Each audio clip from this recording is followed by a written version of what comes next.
Kael's back hit the wooden frame of the tent. The commandant stood far too close. Close enough that Kael could feel the heat of his body. Ardon's hand moved slowly to the strap of Kael's armor, his fingers tightening as thunder rolled across the mountains outside. "You're playing a dangerous game, fire mage." Kael didn't move, didn't breathe. Lightning flashed through the canvas walls, and for a brief moment the storm illuminated them both. The commandant's broad chest, the fire mage pinned against the wood. Kael swallowed, because the commandant was not supposed to want him. But he did.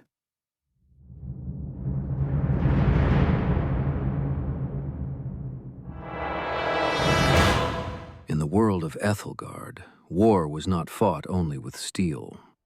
It was fought with magic, and magic always demanded a price.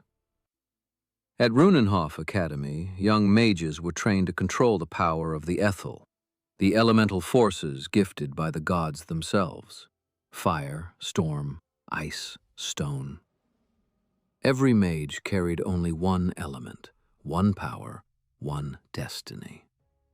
And when their training ended, they were sent to war. Some returned as heroes. Most returned as ashes. Kael Varos had always believed in simple truths. Strength mattered, weakness was punished, and the world respected only those who could burn brighter than their enemies. He had learned that lesson early. Kael was the son of a blacksmith from the southern kingdoms, and his childhood had been spent beside the forge, surrounded by roaring heat, sparks dancing across molten iron, and the steady rhythm of hammer against steel. When his Ethel awakened at 14, the fire answered him immediately. The flames did not hesitate. They did not resist him. They obeyed. Runenhof claimed him soon after. 8 years passed inside the academy walls. 8 years of brutal training, endless drills, and instructors who reminded every student of the same truth. Magic was not meant for beauty. It was meant for war. By the time Kael reached his final year, the instructors no longer doubted his power. His flames were fierce, wild, unforgiving. But they warned him about something else. Fire mages burned hottest when their emotions burned with them: anger, pride, and desire. The morning of graduation arrived without ceremony. The young war mages gathered inside the Runenhof command hall, standing beneath towering stone arches while a massive war map glowed across the far wall. The eastern territories burned with crimson runes. The war was spreading, slowly, relentlessly. One by one, the graduates were called forward and assigned to different legions across the front. When Kael's name was spoken, he stepped forward calmly. The official read from the scroll.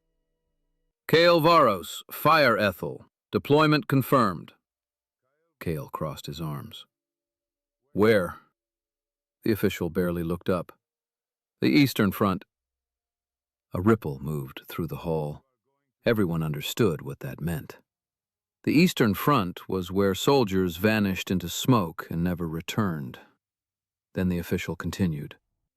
"You will serve under Commandant Ardon Hale." The name carried weight even within Runenhof. Kael had heard the stories. The Storm Legion, the Thunder Mage who commanded it, and the brutal discipline that followed him wherever he marched. 3 days later, Kael arrived at the Storm Legion camp. The camp sat beneath a mountain pass where storm clouds gathered almost constantly. Wind tore through the banners above the tents, and soldiers moved through the mud with quiet efficiency. No laughter, no wasted energy. This was a place that expected death.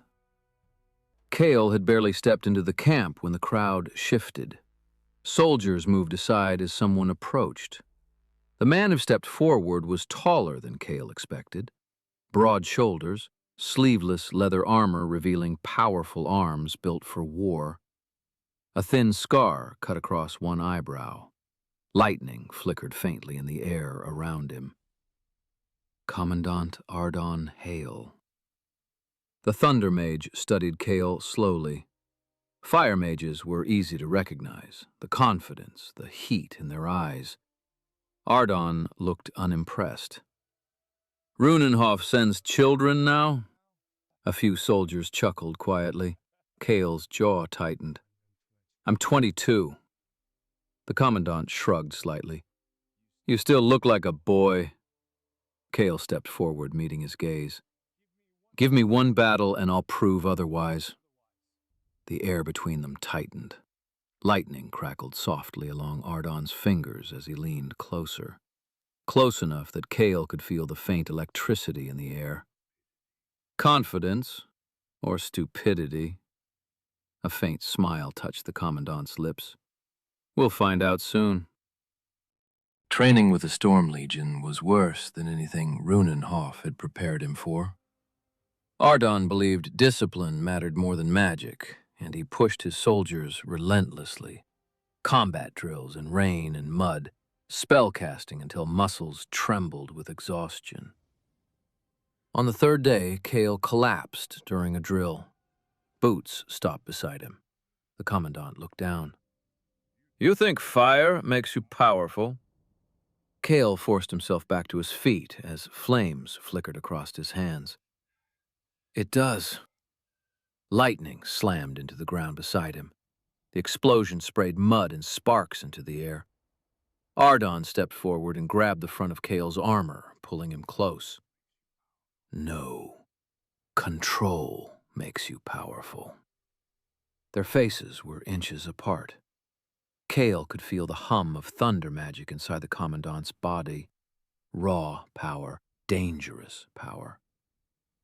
For a moment, neither of them moved. Ardon's grip remained firm on his armor while rain began to fall around them.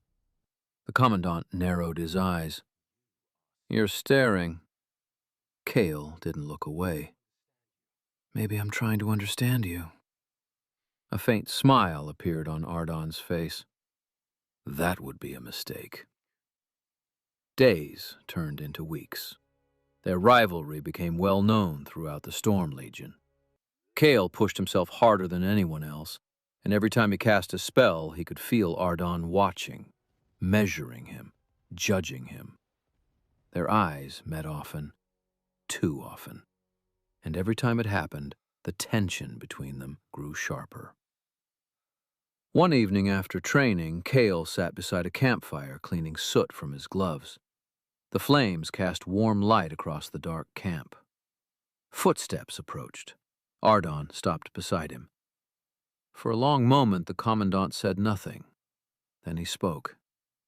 You're reckless. Kael didn't look up. You're predictable. The commandant smirked slightly. That recklessness will get you killed. Kael finally raised his eyes. And stop sending me into impossible drills. Ardon stepped closer. Someone has to survive them. Suddenly, the commandant grabbed Kael's wrist. The fire mage stiffened. Ardon turned his palm upward and examined the burn there from overcasting his magic earlier that day. You push too far. Kael tried to pull away. You push me there. The commandant didn't release him. Instead, his thumb brushed slowly across the burned skin. The touch was surprisingly gentle. Heat spread through Kael's chest. Not fire, something else. Their eyes locked. Ardon stepped closer, close enough that Kael could feel the warmth of his body through the thin fabric of his shirt. You look confused, the commandant murmured. I'm not. But his voice betrayed him. Ardon watched him carefully. You've never looked at someone like this before. Kael frowned. You don't know that. The commandant's eyes darkened slightly. Oh, I can see it. Thunder rolled across the mountains, and suddenly Ardon released him. The commandant stepped back into the darkness of the camp. We move at dawn. He turned to leave, then paused. Try not to die, fire mage. Kael watched him disappear between the tents. His pulse was still racing, and for the first time since arriving at the Storm Legion, the war was not the most dangerous thing on his mind. Because somewhere between the fire and the storm, something had begun. Something neither of them fully understood. And Kael had the growing feeling that when the storm finally broke, neither of them would walk away unchanged.